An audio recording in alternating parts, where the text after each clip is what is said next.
Hi there, Carrie here. Okay, since this is for theory students mostly, probably a lot of you guys don't know me. People in the 180s and above, they mostly all know me. I'm the lady that does the hypnosis, but I'm not here to do hypnosis with you, and I'll explain that why in a little bit. But I sat down today and I wrote a thing out for me about theory students because it's so easy for me to jump in and help somebody who's in their 180s or 200s to get that last big push to get out. But there are so many things that I think if I'd heard um, in theory, it would have made things easier. So, jokes aside, um, several things.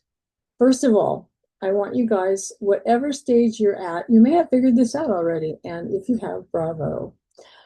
The schools don't tell you that there are a finite number of tests that you will pass, and then you'll be done with school. There are a seemingly infinite number of tests that you will not pass. And therein lies the problem. Because think about it. I mean, I remember when I was in school, I used to get so angry because a lot of my friends were going to, Berkeley and UC, Davis and San Francisco and the big colleges. And here I am in court reporting school. And I'm killing myself trying to get a 95%. And my friends are like slacking through, partying all weekend, getting C's. They're not, I don't even know if they're learning anything, but at the end of 4 years, they get a degree and oh, look at that. They're college graduates. And I'm struggling because every time I drop below 95, I gotta fail. And I gotta mentally, I didn't realize what it was doing to me. It was eating me alive. There were moments when I could literally hear my brain saying, God, Carrie, you should just quit. Because you're just really good at failing. That's what you do mostly. And now, having been a board certified clinical hypnotherapist for like 8 years now, and just still diving in and digesting every bit of neuroscience I can get my paws on, I realize that part of you that chatters, that part of you that holds you back, that part of you that brings all the fear and the doubt to the surface, that part doesn't understand the whole big picture of why you started school. It also thinks that it's a great predictor of the future, although all it has is the past to base its predictions on. So, of course, for it, yeah, take a test tomorrow, you're going to fail. It's what you usually do. Yeah, it is. It will always be what you usually do. Really. I mean, if you've got, every school is different. But I mean, in my school, we had to do 3 tests at each speed, and we started at 80, 100, 120, 140, 160, 180, 200. If you guys are writing with me, I love it. Keep up. Um, three, three, three, three, three, three, three, and three. What, 21 tests? And you're done. And you're done.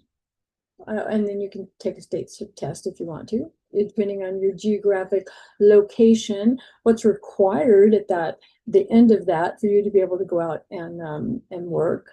Because in a lot of states, there are no certifications. In some states, they want you to be graduated from an accredited school.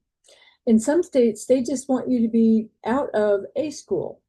And then there are a lot of states that accept national certifications like the Registered Professional Reporter, the RPR.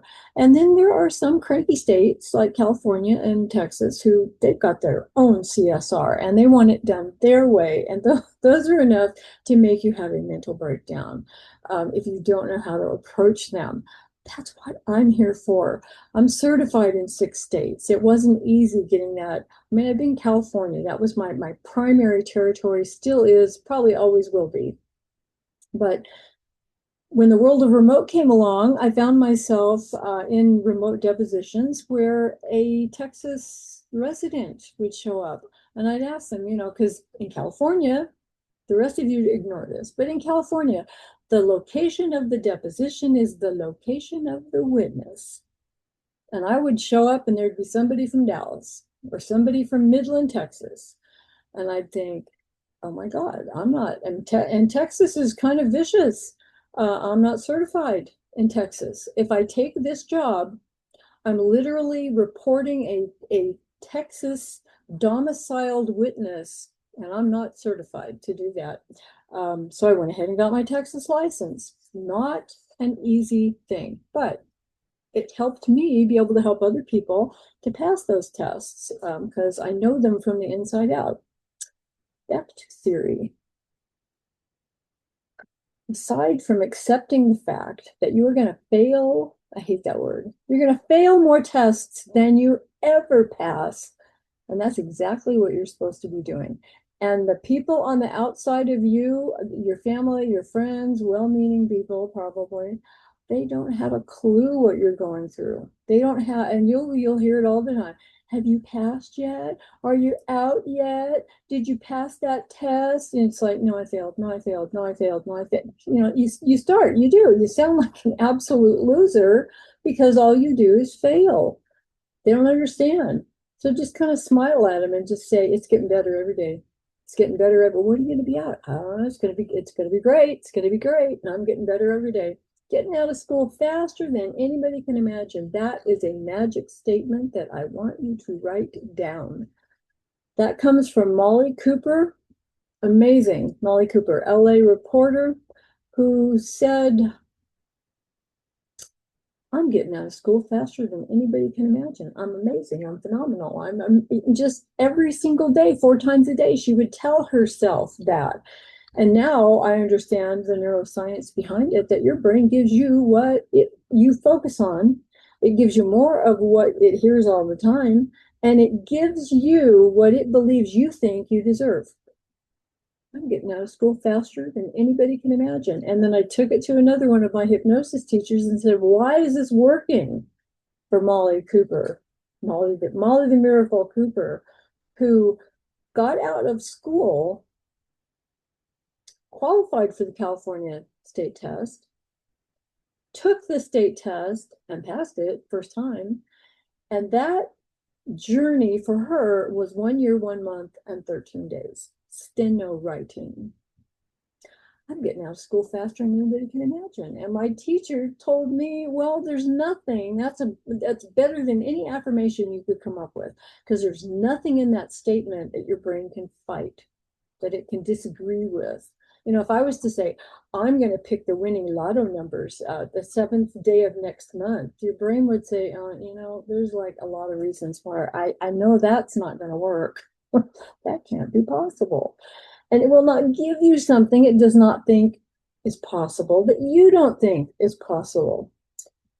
He said, he said, who made that up? That's kind of magic. And I thought, my student, the student reporter, well, new reporter out in the field now, but getting out of school faster than anyone can imagine. And all your subconscious can say is, well, damn, that sounds pretty fast. I guess we better get cooking. And it will find ways to get you what you say you expect. Think about it. In life, most of what you expect to happen in any circumstance is usually kind of what happens. And I think it was Henry Ford a billion years ago who said, if you think you can, or you think you can't, you're right. There's power in words. The words reflect what we believe to be true about us. What I work with those high-speed students trying to get out of school is the fact that a lot of them have a lot of old baggage from the past and a lot of doubts and imposter syndrome, a lot of doubts about what's possible for them compared to other students. Which brings me to a topic I actually didn't put on this list, but don't compare yourself. Don't compare yourself and your progress or lack of progress to anybody else. The only person you should be in competition with is you. Am I better at this today than I was yesterday? And that means I know I'm going to be better at this stuff tomorrow than I am today. That's the only thing you should be doing, is trying to level up who you are and what you're capable of. It doesn't matter about everybody else. I found that out the hard way. School was not an easy journey for me. It was a really long journey for me. Um, and I remember looking at other people and thinking, well, I must not be very bright. I must not be very smart, because look at everybody else who's not practicing as much as I am, and they're just busting out of school. Maybe they were, maybe they weren't. I don't know, but it was hard for me. And then once I got out of school, I'd look around. It's a small industry, but still geographically, you run into people like, hey, where's Pam? Oh, she quit. She got certified 2 years before I did, and then she quit. Why? I don't know. She was just, it wasn't what she wanted. It wasn't what she thought it was. It's a lot of work. You make great money, but it's not a get rich quick scheme. It's not. It's one of those things that grabs you by the heart and says, this is what I was meant to be. It's not a job. It's not even a profession. It's a calling. It's something that you just know in the depth of your soul that you were meant to do. And you can't drop out and quit along the way because you have doubts that go against that, because not everybody gets a calling. Not everybody finds a thing that they were meant to do for the rest of their life. This year, in last July, was my 46th year of reporting, and that kind of blows my mind. Who would have thought? The probably one of the worst students in 3 different schools. Um, I wasn't really the worst student in San Francisco Academy of Stenographic Arts, and I really wasn't a bad student at the Oakland College of Court Reporting, which is the last school I went to. But at Argonaut Court Reporting in Sacramento, I had to have been the worst student they had ever had. I came from a school where the theory was terrible. There was no theory. It was there's alphabet on the left. There's consonants. There's consonants on the right. There's vowels in the middle. They didn't even teach us long vowels. Right from left to right, phonetically, get something for everything and just get faster. That was my theory. I was out of theory in 5 weeks. When I tell people that, they think, oh, you must have been amazing. No, there was not a whole lot to learn.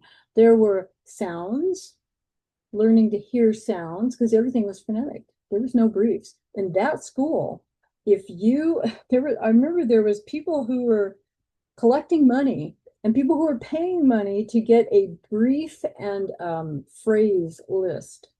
It was a black market list. And people wanted to know what those things were, because you weren't allowed in that school, San Francisco Academy of Stenographic Arts. And I do say that with such disdain. But you weren't allowed to use briefs or phrases until you got into 160.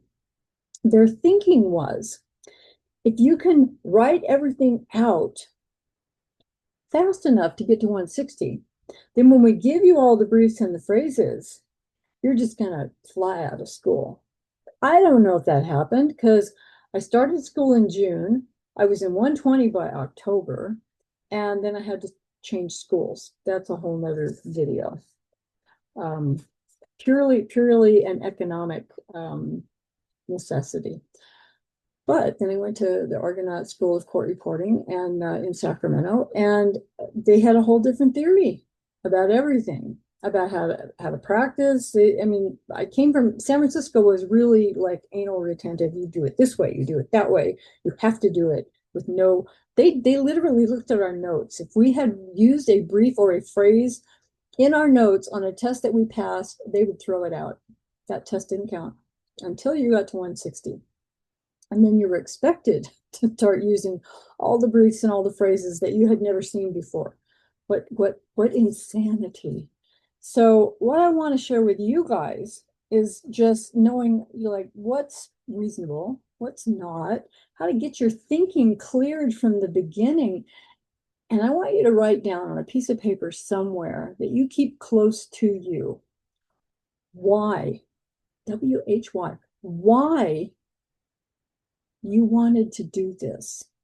What was it that lit up inside of you that said, oh, I want to be a court reporter. Oh, I want to do that. I mean, it could be, I want to make a lot of money. It could be, I want to work in court. I want to see everything from a front row seat every time.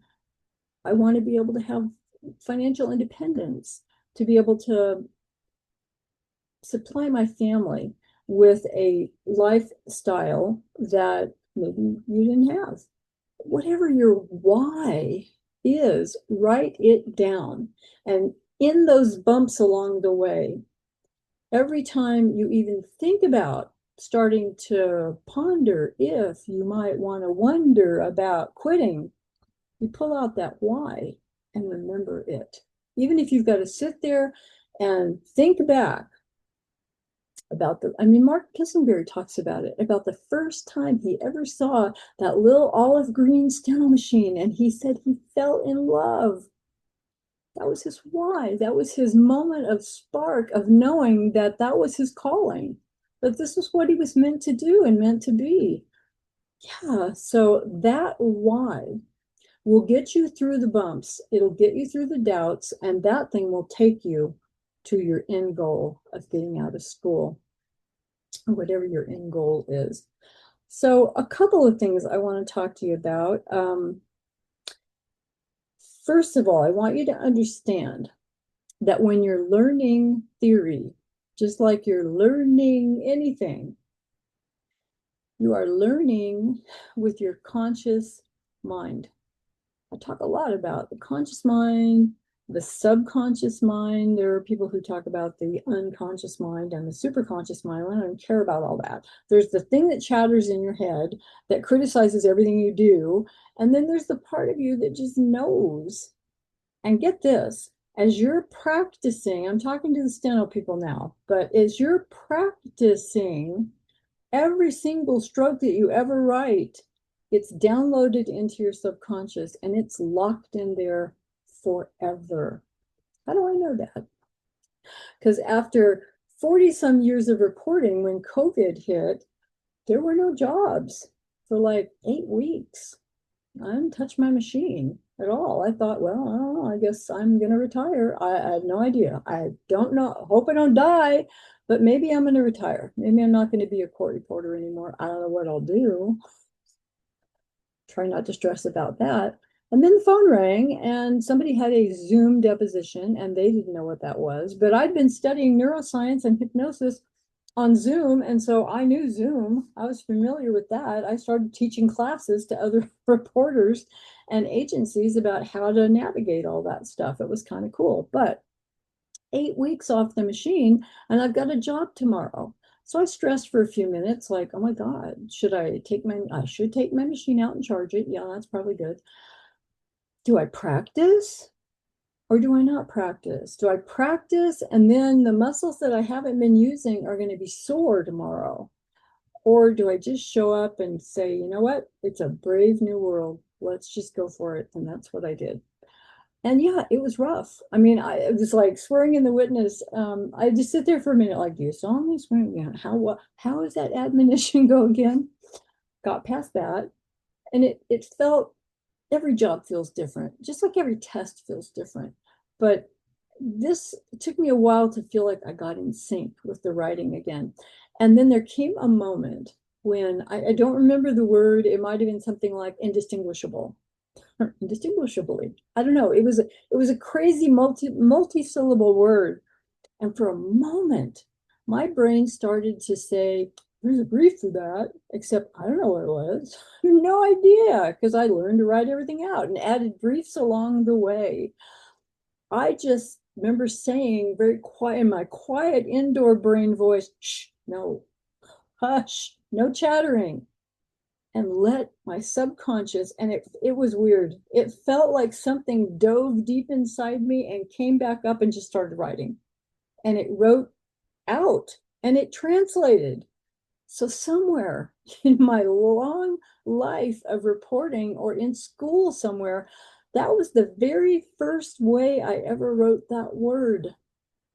And it was there, it was locked in, and it came out beautifully because I let it come out. I could have fought it, I could have freaked out, I could have stopped and hesitated and tried to remember what the brief was, even though there probably wasn't one. Or there were 100 different ways that I wrote indistinguishable, probably, if you look at the rest of how I write things even today. But that stuff is locked inside you from practicing. And that's why we want to practice all the time. We want to practice the steno that we're learning, but then we want to start practicing different combinations of different sounds, different combinations of different words, different sequences of different words. As I learned doing patent cases, when they start using simple words, but in a sequence that isn't normal, and your brain will lock up on that stuff unless you're practiced at just writing whatever you're hearing, period. That's where the speed building comes from. But for you guys, for theory, I want you to understand that you're learning theory with your conscious mind. It's the part of you that analyzes. It's very creative. It'll help you learn those things. It helps you connect up things so that you can remember them faster. But in theory, basically, you're just, I don't know, I don't want to say regurgitating the information because that sounds so menial, but you're just, you're learning the basics. You're learning your theory. And I'm going to tell you something that whatever school you're in will not tell you, and that is there is no bad theory. You take your theory and you get good at it. And if you're like me, I have changed my writing every moment along the way. If something occurred to me, if I heard somebody else talking about something and I thought, that makes sense, I could do that. I could remember that without any effort. Boom, that stroke, that brief, that was mine. From now on, I owned it as if I had made it up myself. That was meant for people who make up theories and then tell everybody that, write fast, write short, and you're right to the moon and back. Maybe. I mean, I love Mark Kissinger. I really do. And I admire his putting together this theory. But my theory, which was 5 weeks of everything phonetically, and then as computers came along, I had to change again and learn how do I write everything differently so that this poor little computer can understand what I want it to translate as. Oh my God, now I've got to write there, and there differently. I've got to write your and your differently. I've got to write how many words are there that I could have a conflict with? And I learned to write them all separately. And although our software nowadays is amazing at figuring out which version of the word we need to use in that sentence, I don't ever pay any attention to that because my writing is solid. How I write things is solid. And then there are words like indistinguishable, where I may write it several different ways, but it's going to come out because every variation of it is in my dictionary. If this doesn't apply to your theory, don't worry about it. There is no wrong theory. There will be your theory. And even if 2 of you are in the exact same class learning the exact same theory, you will never be 2 people writing identically. It just won't happen. You will learn things along the way. You will change things along the way. You will learn things wrong that work for you along the way. I love telling this story because when I was in San Francisco school, and I happened to be in the restroom one day, and the other students were talking not only about the long vowels, which I tried to bring in to my writing because I thought, oh my God, they're on to something. They got long vowels they're using. I better learn that now before it becomes an overwhelming chore to learn later. And I did. But I remember hearing somebody say, well, this is how I write. Intersection, and it was like 1 stroke, and I thought, oh, I've died and gone to heaven. You can write because I'm seriously writing intersection is how I was taught to write intersection. So, but I misheard what they were saying. Now the beauty was that what I learned as how to write it could never have been anything else except maybe a bad misstroke if I was going fast. But that's how I write intersection to this day. Now, I didn't hear the part of their class that talked about the INTER prefix part of the word and how you could build on that, or the DIS part of the words and how you could build on that. Didn't learn that stuff. Some of it I've incorporated, some of it I haven't. My thinking is if I can write comfortably at 280 words a minute and peak at 300 and come back down, if somebody will just please breathe, then my theory works for me. And I remember 5 or 6 years ago thinking, do I want to stop and relearn my theory that after 40 years is really comfortable for me and it works for me and it makes me a lot of money. And I don't hesitate because it's mine. I've made it mine. So I want you to understand just that difference right now between your conscious mind and your subconscious mind, because once you get into speed building, and you start going into 100 and 120, you have less and less and less time for your conscious mind to evaluate how you're writing, for it to tell you, oh, that's not right. Oh, there's a brief for that. Wait a minute, there's a shorter way to write that. Chatter, chatter, chatter, chatter, chatter. If you want to speed build, you got to understand that that baby's going to have to be left in the dirt, because I remember being in that moment where I realized, wow, when I was writing 100, this stuff was really hard and it was really fast. And then I'm writing at 200 and that's really hard and it's really fast. But 100 was a piece of cake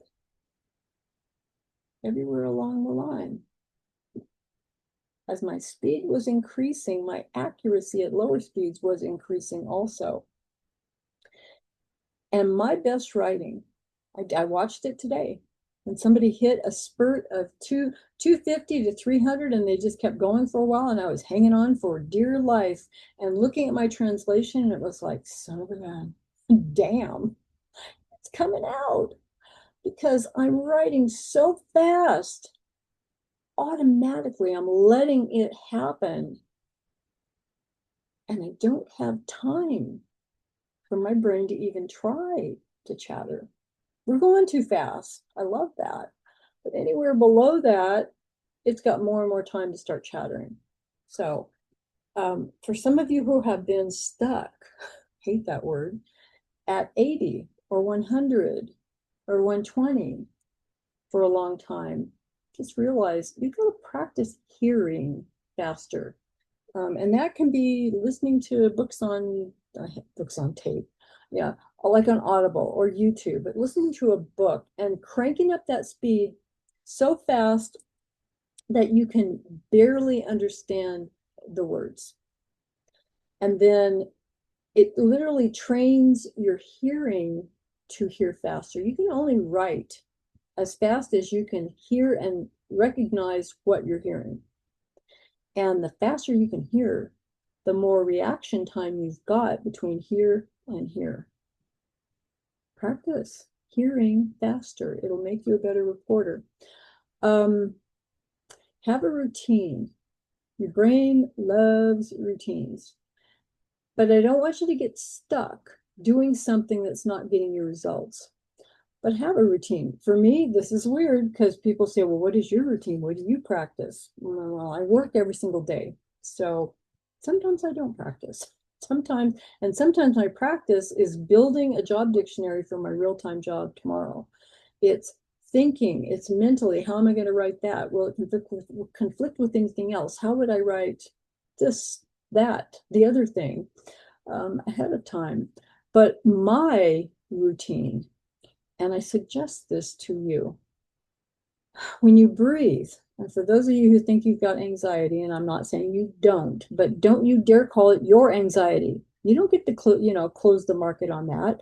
You are just experiencing a physical sensation that feels like whatever it feels like for you. But if you call it your anxiety, you are claiming it and owning it, and you will have a hell of a time getting past it, around it, and through it, and beyond it. So don't do that.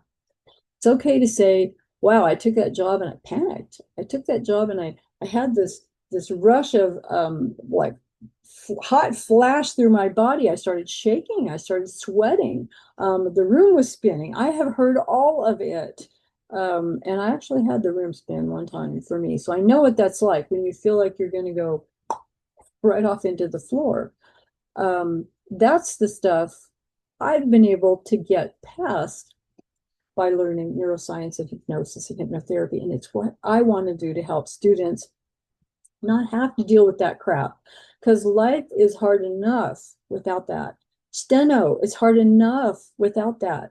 School is hard enough. You don't want to go out into the field still having those problems, those things that are going to slow you down and pull you back and make you doubt what you're capable of. So ring me up, let me know. We can fix all of that.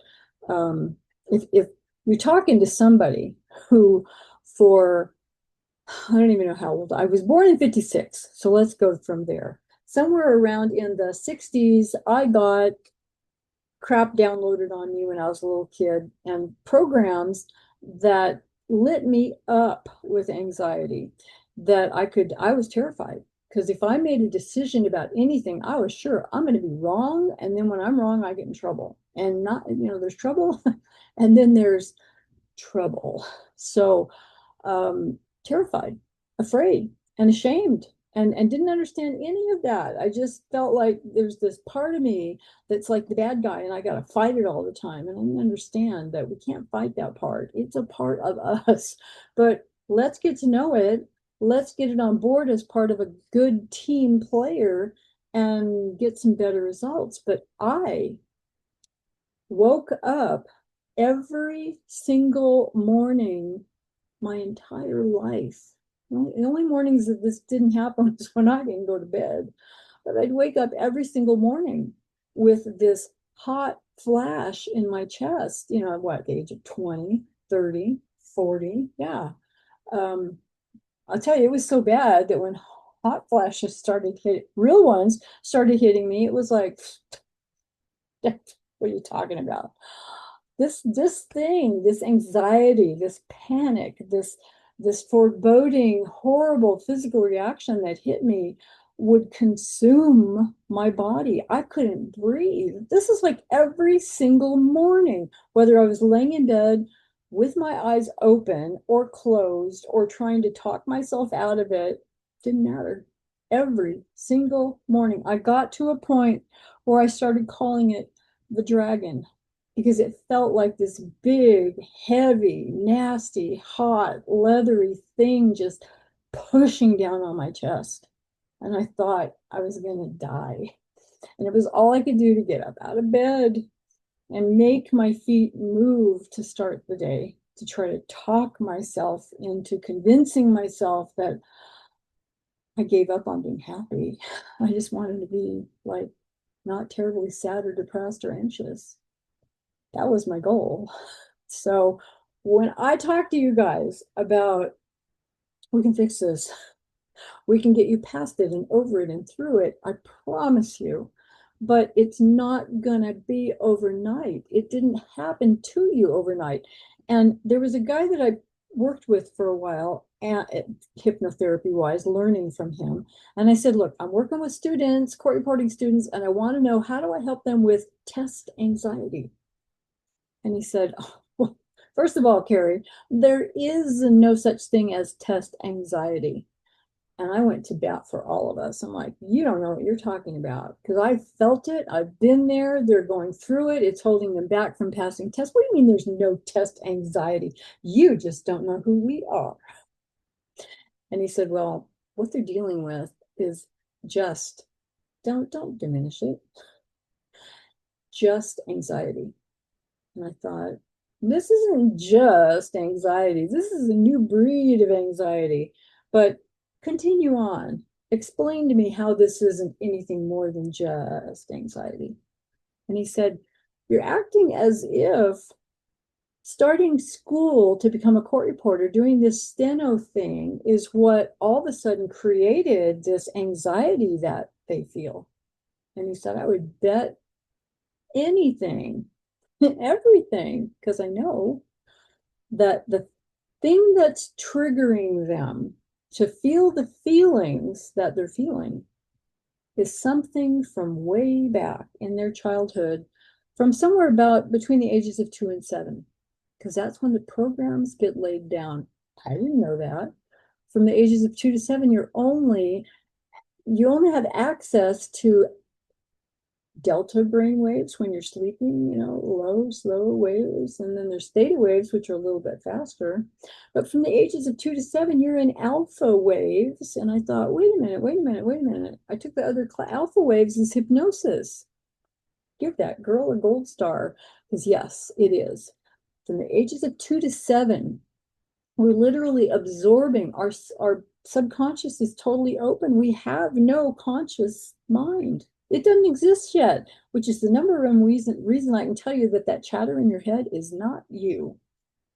You weren't born with it, and it didn't even come along till you bumped up into beta waves when you were probably 8, 9, 10, 12, somewhere around in there. So 2 to 7, you heard everything around you. You decided what it meant. Who kept you safe, where you weren't safe, what you should do, what you shouldn't do. How do you get along in this society that you were born into, which may have been your family, extended family, school, doesn't matter. Your brain is learning as fast as it can on autopilot without a filter. It doesn't sit there and say, yeah, that person called you stupid every day of your life getting on the bus, but that doesn't mean you're stupid just because they said it. But your brain learns by repetition. And every day, every day, every day, every day, you're hearing a bad message over and over again. You're internalizing it. It becomes part of it's not part of who you are, but it's part of how you operate during the day. It's what stops us when we get to a certain speed and we say, I don't know what's wrong with me. It's like there's something that's sabotaging. It's like I'm self-sabotaging. I want this so bad, and yet I'm not getting the results I deserve. It's that. We got to go back and kind of re-educate that part of your brain to understand that, just because the bus driver called you stupid, let's kind of look at this. Poor bus driver. I wonder what the hell they were going through or what their childhood was like that made them have to feel better about themselves by talking to a little kid like that. You're not stupid. Let's talk about how incredibly not stupid you are. And we retrain that part of your brain to process and get a new program to help you get the results that, frankly, you just deserve. So when I'm starting off my jobs every day, I start with breathing deeply. Doesn't that sound boring as hell? And I used to hate people. They were like, you should just breathe slowly and it will help your anxiety. And I'm like, oh God, how do I breathe? I thought I was breathing. I'm alive. How do I breathe? Well, there's 4-square breathing. What the hell is that? Besides, I guess I could remember it easy, but what is that? Well, that's taking an inhale in for 4 counts, and then holding it for 4 counts, then exhaling for 4 counts, and then waiting for another 4 counts. And it makes you have to slow down. I also had somebody who said you should do 8, 4, 7, 4, I don't know, and elemental P to the moon. I have no idea. Finally, somebody came along and explained the vagal nervous system to me and said, all you really need to do is breathe at your pace. Oh, imagine that. I don't have to remember how to breathe. I can just breathe at my pace. The inhale comes in, however long that takes. When you exhale, you make that take just a little bit longer. So if you got 4 beats going in, 6 beats as you exhale. It's that exhale that's got the magic attached to it that calms down your system. Now, not only does it do that, but it will trick your brain into thinking that you're safe. Oh, back to the guy that doesn't think there's test anxiety. He said, your brain is on fire because it's sure that you're going into a situation which is going to be bad. I said, it's just a test. He says, yeah, it's just a test. But what happens? You're telling me that there's 90% dropout rate. and that most of the tests you ever take are fails. So of course that part of your brain is going to say, oh God, don't go into another test. Do anything besides take another test because I saw what you did last time and you're probably going to fail again and it's going to be bad because that part doesn't know the why that you're putting yourself through all this for. And it's trying to keep you away from what it thinks is a problem, a danger. And it thinks everything's a problem and everything's a danger, by the way. But if every time you start to take, and then it builds on itself. So before you just thinking about a test can put you into a panicked anxiety frenzy, just thinking about it. And I love that because somebody else that I worked, another teacher that I worked with said, you know, we want to get over this anxiety thing as if it, and because we feel as if it's something that's overtaking our body. It's something outside of us that we don't have any control over and we have no defense against it. He said, but every single one of you know how to make your body feel anxiety. Every single one of you does.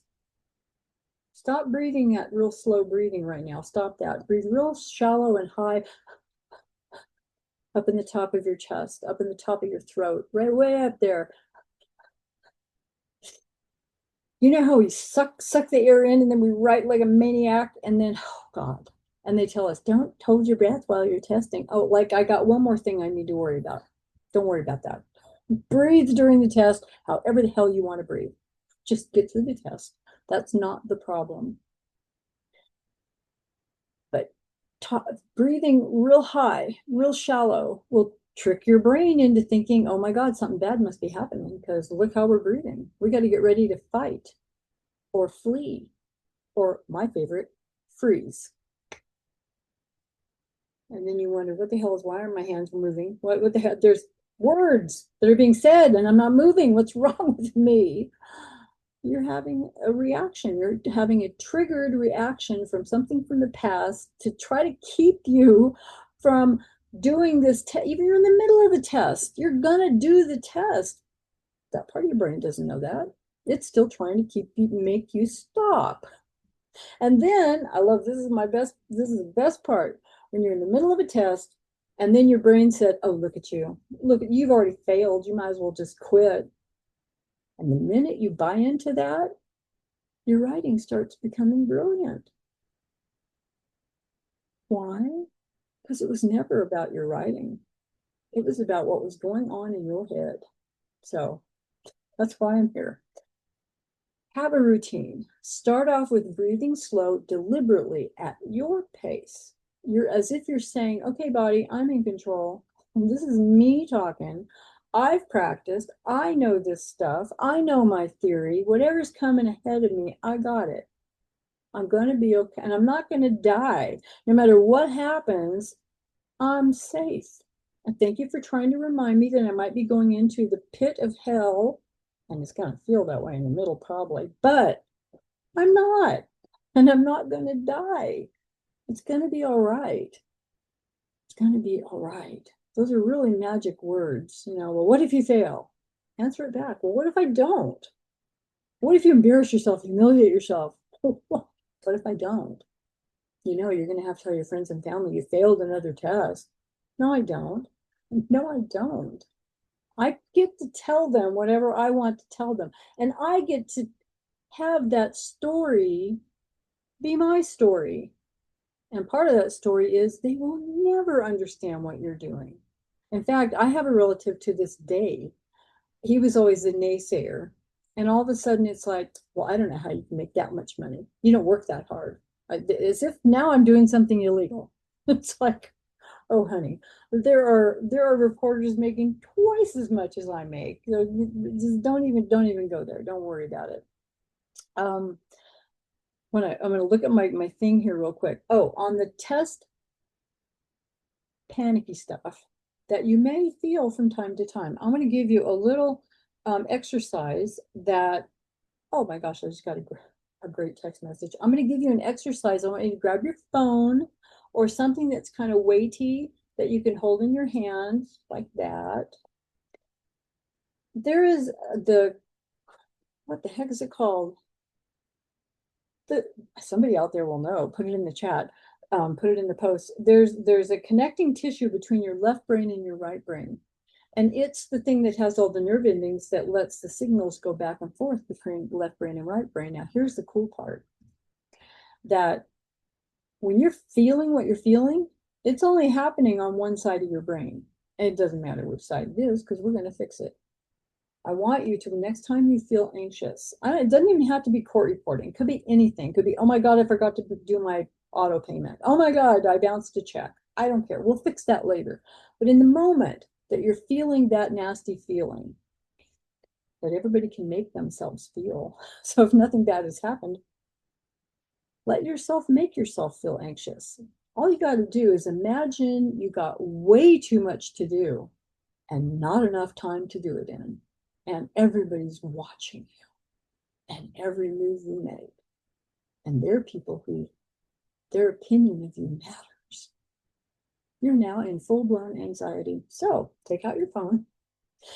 Yeah, now you're going to want to feel like, first thing I want to do is hit the people who are making me feel bad. We're not going to do that. We're going to fix you. Take your phone, and what you're going to do is from that midline right there, we're going to pass this object back and forth, left to right, left to right. Some of you are going to recognize this as EMDR, and that's okay. There's all kinds of names for it. This is called bilateral stimulation. It's going to stimulate both sides of your brain back and forth so fast that the part that the anxiety reaction is stuck in will let go. And I'm going to lose my phone on the screen, but you can go as far out either direction as you want, just as long as you pass it back and forth, back and forth, back and forth, right, to the left, to the right, to the left, to the right, to the left. Why do you think they do all that cadence stuff when people are marching in bands? To the left, to the left, to the right, to the left. Do it as long as it takes. It shouldn't take more than 20, 40, 60 seconds.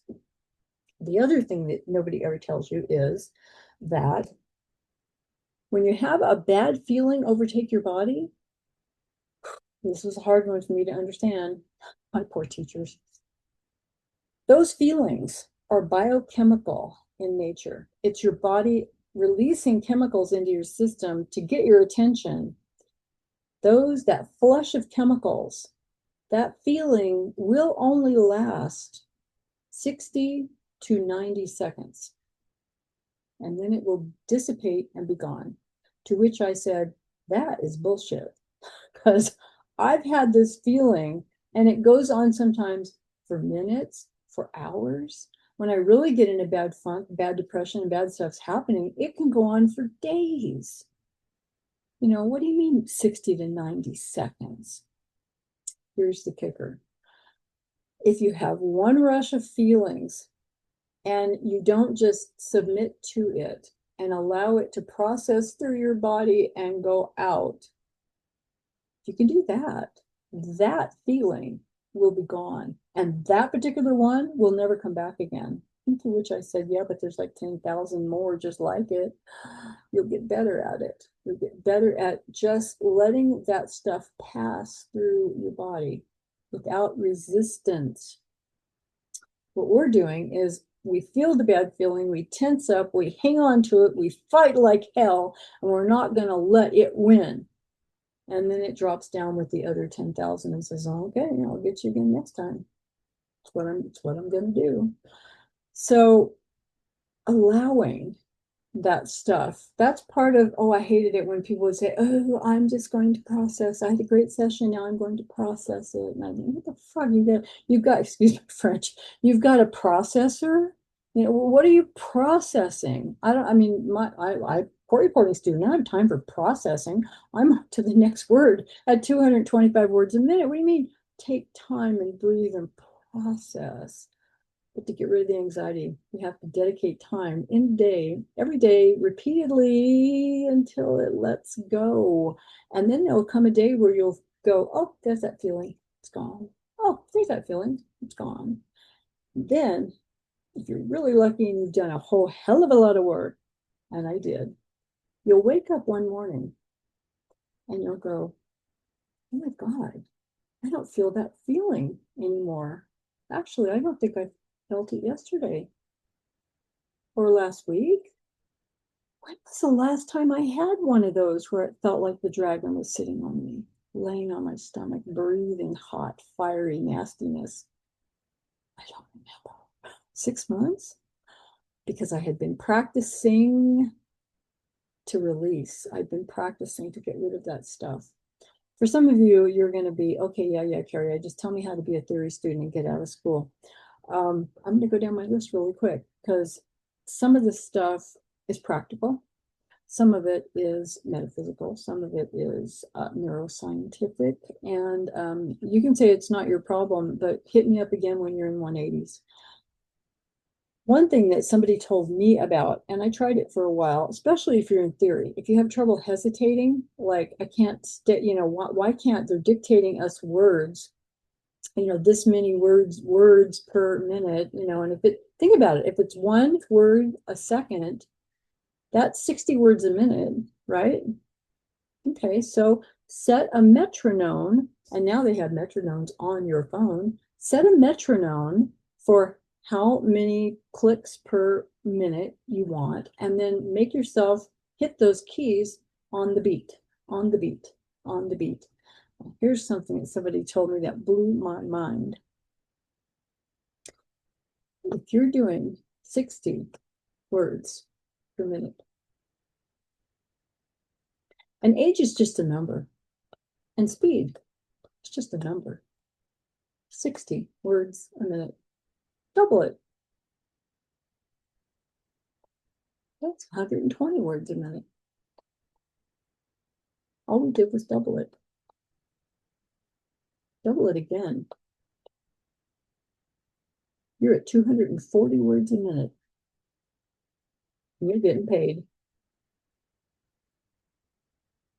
I can't tell you guys how much faith and hope and belief I hold in my hands for you. It's everything I wish I'd had when I was in school. Oh my God, I could have been making money 24 months before I finally did. And my whole life changed. In 6 months, I could finally buy a car that wasn't going to break on me. And I bought a house.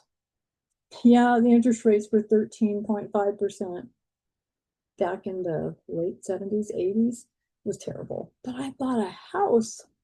I was independent and single and paying my own bills and not answering to anybody. And I was so proud of what I was doing and what I had become and how hard I had worked to become that court reporter. But nobody understood what I was doing or what was taking me so long or how I could not quit. Actually, I quit several times. I dropped out of school and came back. I never stopped writing on my machine, but several times I quit and worked and saved money and then went back and did it again and again. Don't let anybody tell you you're too old for this. Don't let anybody tell you that if you drop out of school, you'll never come back. Don't let anybody tell you anything about you because they're not you. You are you, and this is your life. They got to make their decisions and their choices and live their life. This is your life. And what if there's no way to make a mistake? What if there's no way to make a bad decision? What if any decision you possibly made is going to take you to exactly where you need to be? Don't second guess what they think you should do. This isn't their life, it's yours. It's yours. And don't answer stupid questions to ignorant people. What's taking you so long? I guess greatness takes a while sometimes. I love you guys. If anybody needs any kind of extra help, reach out. Send me a text message. I guess you don't have my number. Send me an email. Hit me up on Facebook Messenger. However you found this recording, you'll find me. People know me. Somebody, oh my God, it was 2017. 2016. Somebody at the California test, somebody screamed from across the hallway, "It's St. Carrie!" And I thought, oh my God, I can't know. There's no way we're going to do that. And then somebody else said, "No, that's the Carrie godmother. Don't you understand?" I thought, okay, that's pretty cute. I might be able to keep that one. One of my emails is thecarriegodmother@gmail.com. You're welcome to reach out. Love you guys. Get the hell out of theory. Get the hell out of school. Become my colleague. Can't wait for that day.